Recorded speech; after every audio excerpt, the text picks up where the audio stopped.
Hi guys, my name is Mason Mueller. I'm here to talk to you about an old medicinal technique that is several hundred years old and has been reshaped and transformed to meet modern medicinal practices. This technique I'm referring to is called myofascial decompression, or also known as cupping. Around 300 AD, the Chinese developed this technique because they believed that illness and infirmities can be sucked out of the body. When I mean sucked out, they used a glass back then they used a glass cup that is very similar to this one. It doesn't have a top right here, but what they use is they use a fire technique which would create a vacuum seal onto the skin and allowing the skin to surface out. They believe that illnesses and infirmities can be sucked out of the body. Others believe that is a way to release blockages of a person's chi. Chinese cupping is therefore a method of breaking up a blockage to restore the body's natural flow of energy. This was a technique that was only used in Eastern European, not Eastern European, but Asian cultures for that technique. It didn't expand out for quite some time. This technique has only resurfaced in modern medicine not too long ago. It did not receive a lot of attention until about the 2016 Summer Olympics. A well-honored and highly studied athlete, Michael Phelps, had won 5 gold medals and 4 silver medals last year. Before every race, you would see these perfectly circular markings on around his shoulders and pecs, which raised a lot of questions on what these were. If it was something that was kind of like a performance enhancing or whatnot. Everyone was very intrigued by it.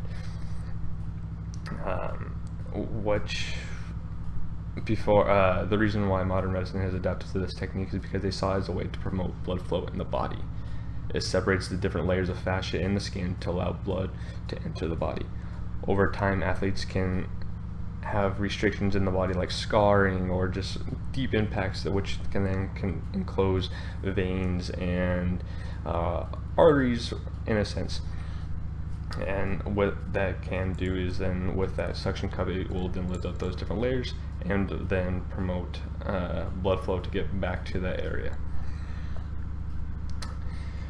With the cupping, it will lift those restrictions up to the most superficial layer of skin and can eventually be washed out from the top layer of skin and into the bladder, or it eventually can be peed out, or other means, sweating out, peed out.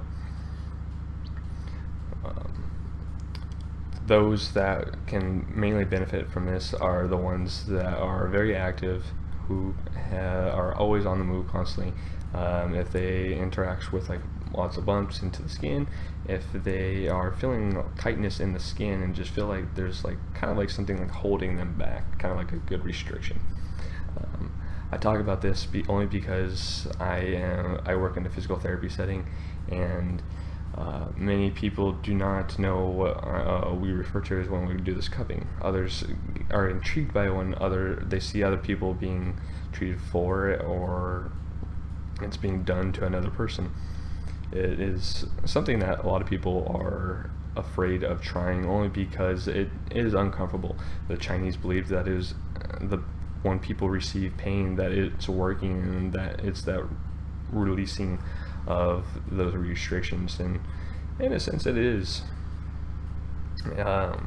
You can find this method being used in a physical therapy setting. And I know in my location and any other of our branches can use it. It is very beneficial to those. It helps promote blood flow to that area, which after like surgeries and whatnot, it is kind of a harder spot to get that blood flow. And I want to try to raise those awareness to people and letting them know that it's okay to try something new like this. I feel that with this technique that it can grow and also be studied more, is something that it can receive a lot of benefit, and I hope that a lot of people will give it a try and hope they see the benefits from it. Thank you.